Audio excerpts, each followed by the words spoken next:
Good morning, ladies and gentlemen. It's a great honor and pleasure to speak with you this morning. And thank you very much to the organisers and the sponsors for making this event possible. The organisers were very kind in giving me the title, Predicting the Unpredictable. Talk about setting someone up for failure.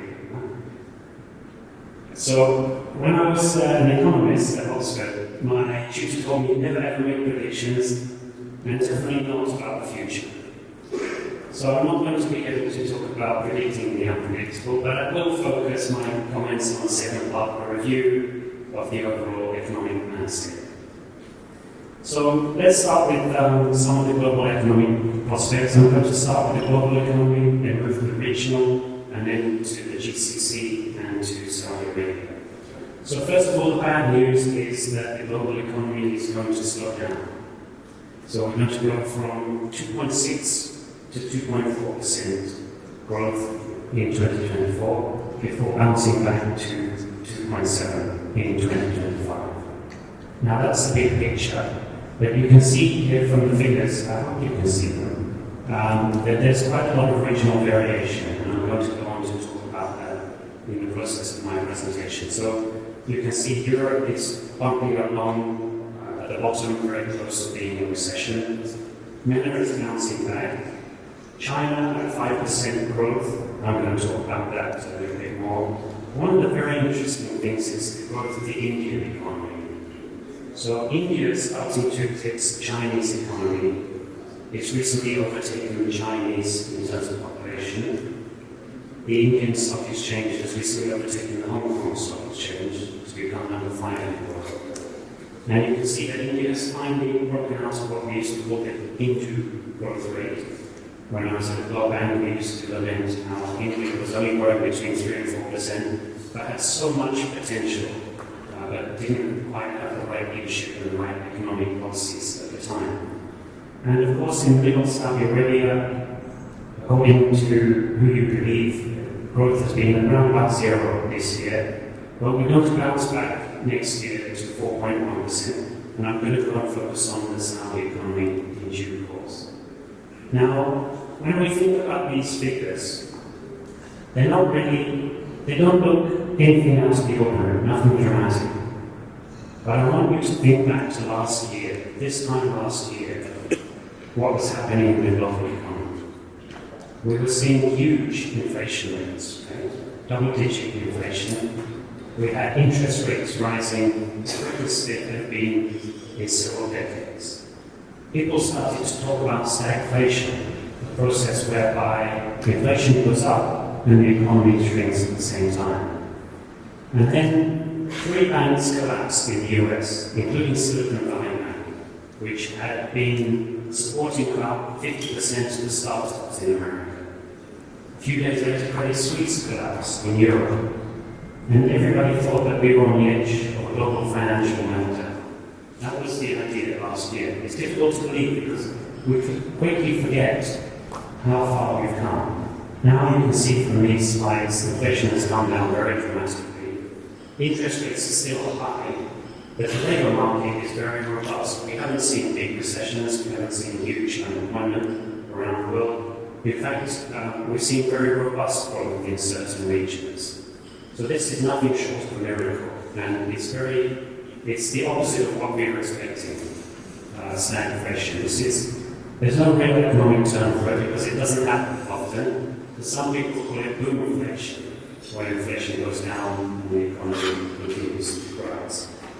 So this kind of set of circumstances led to a huge market rally around the end of 2023, and you can see here that almost every asset class has ended 2023 on a high, with the exceptions of China and commodities, including oil. So those are the 2 areas that didn't fare as best as could have. So no one could have predicted this last year. What about predicting the future, predicting the unpredictable? So let's start with the regional economies. I'm going to give you 1 minute summary on the US, China, and the Eurozone. Let's start with the US. Now, you can see growth has been quite robust. We've had growth above the trend, And this was an economy where interest rates were rising, everybody thought it was going to head into recession, and instead of going into recession, not only has it grown, but it's grown above the trend. And how can we explain that growth?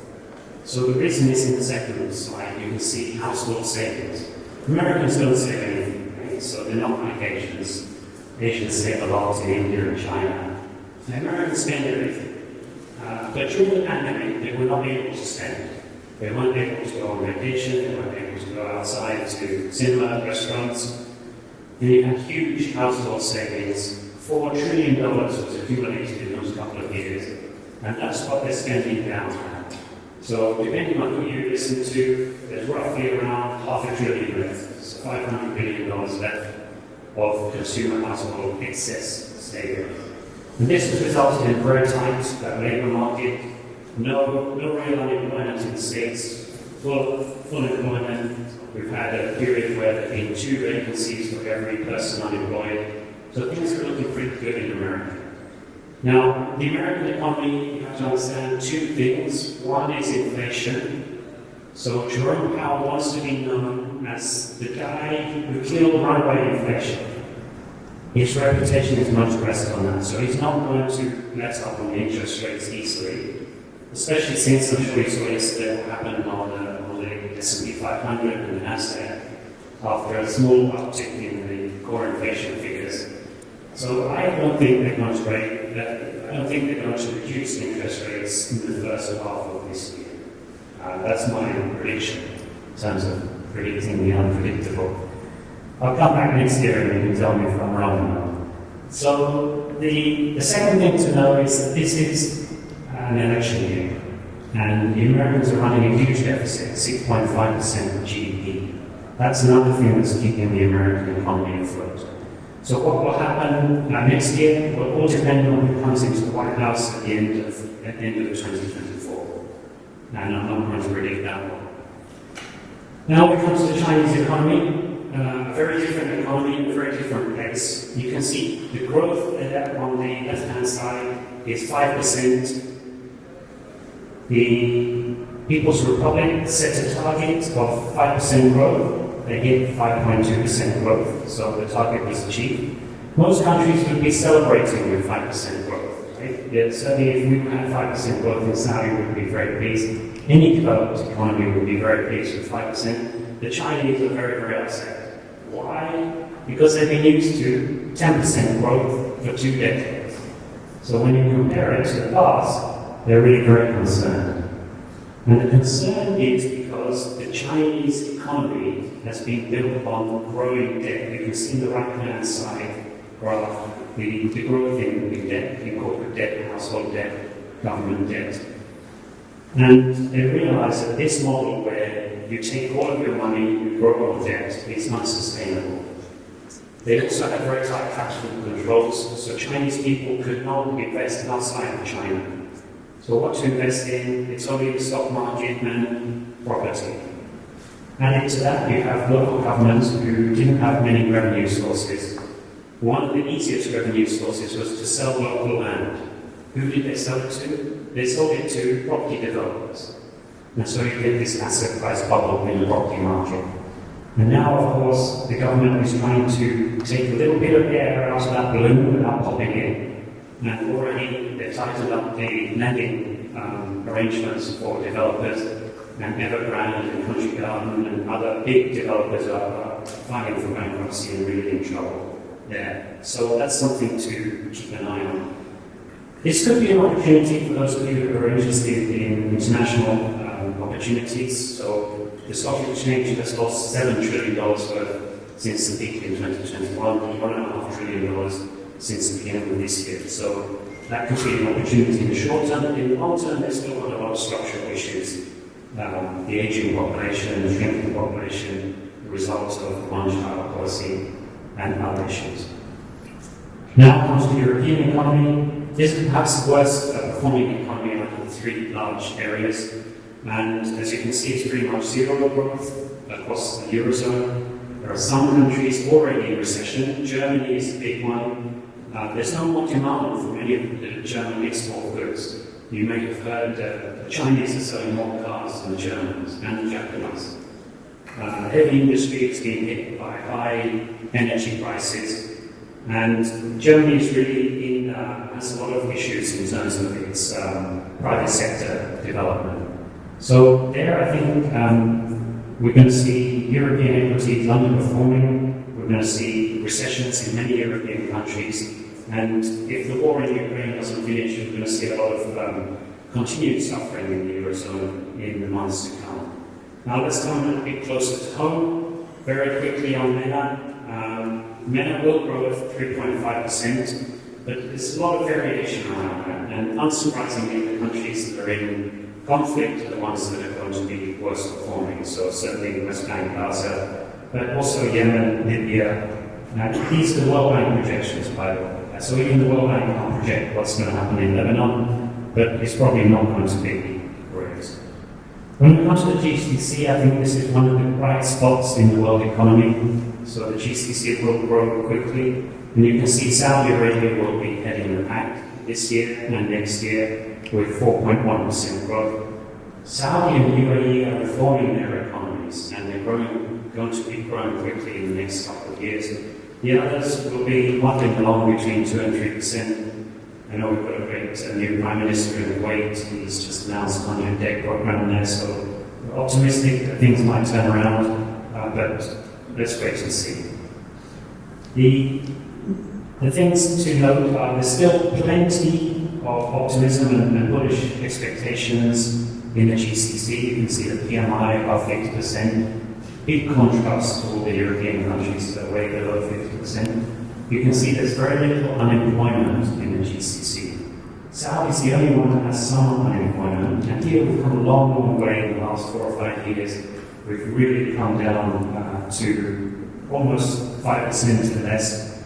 The last thing I want to say about this slide is that in the GCC, and especially in Saudi, the non-oil economy has decoupled from the oil economy.